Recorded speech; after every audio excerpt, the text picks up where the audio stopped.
wabarakatuh. Halo semuanya, perkenalkan, nama saya Siva Wija, saya dari kelas 11 TKJ 1, sekolah di SMKN 1 Maja.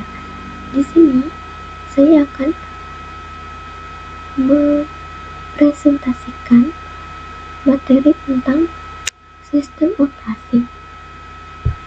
Materinya yaitu ada sistem operasi, lalu ada Linux, Everyday dan Everywhere. Terus ketiga ada open source dan closed source, dan keempat ada Linux distribution, dan kelima ada Linux arsitektur, dan yang terakhir ada CLI dan GUI. Oke, ini adalah materi pertama, yaitu tentang sistem operasi. Jadi, apa sih sistem operasi itu? Jadi, sistem operasi adalah perangkat lunak pada lapisan pertama yang ditempatkan pada memori komputer. Pada saat dinyatakan booting, mengelola seluruh sumber daya komputer atau perangkat serta menjadi penghubung antara pengguna aplikasi dan perangkat keras atau hardware. Nah, ini adalah contoh jenis sistem operasi. Yang pertama ada sistem operasi standalone, sistem operasi yang bisa berdiri sendiri di komputer atau laptop dan dipakai untuk satu atau banyak pengguna. Dan yang kedua ada sistem operasi network atau jaringan, sistem operasi yang fokus mengatur dan menghubungkan banyak komputer dalam suatu jaringan komputer.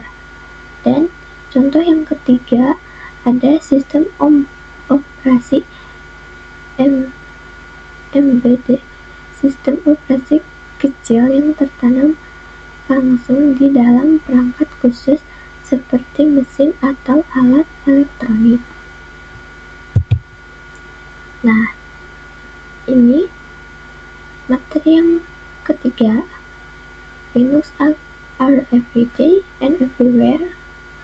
Ya, Linux bisa kita temukan di mana saja, dan Linux itu digunakan setiap hari atau setiap saat tanpa kita sadari.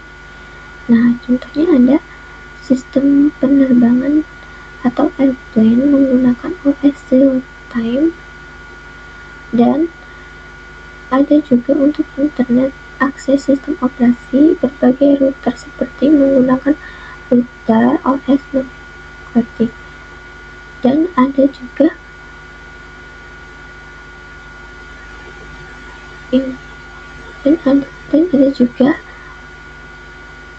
bisa ditemukan pada pembuatan smart TV. Untuk website, biasanya web server yang menggunakan Linux. Dan yang terakhir ada ponsel Android menggunakan kernel Linux sebagai dasar sistem operasinya.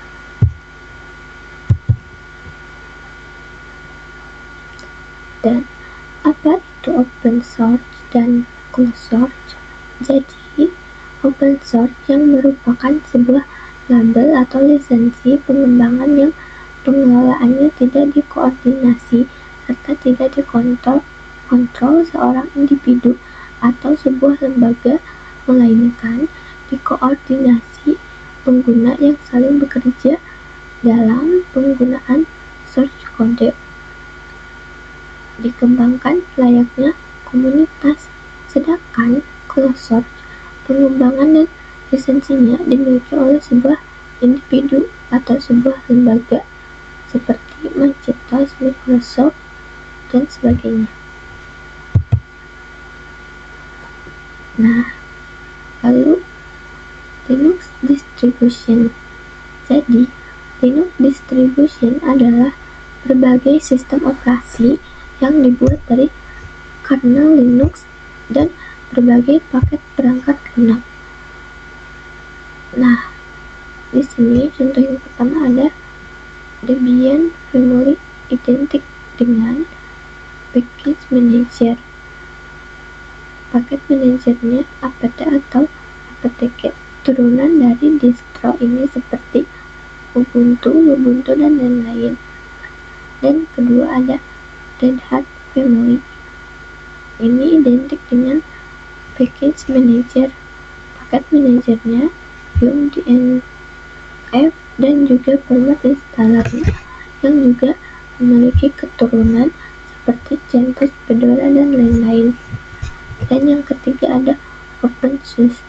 SUSE Family identik dengan Package Manager, Zipper, DSL, format installernya RPM. Nah, lalu ada Linux Arsitektur. Untuk Linux Arsitektur, Linux itu dari hardware, kemudian diinstal OS. Di dalam OS itu ada kernel. Kernel ini untuk menjembatani antara user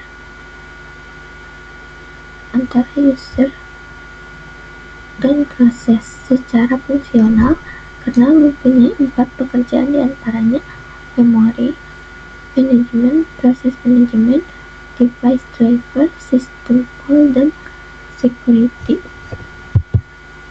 Nah, lalu untuk CLI dan GUI adalah singkatan dari Command Line Interface, yaitu tampilan layar hitam atau putih di mana kamu mengetik perintah teks pakai keyboard. Dan GUI adalah Graphical User Interface, yaitu tampilan yang mempunyai gambar, tombol, jendela, dan mouse. Nah, sekian video dari saya. Wassalamualaikum warahmatullahi wabarakatuh.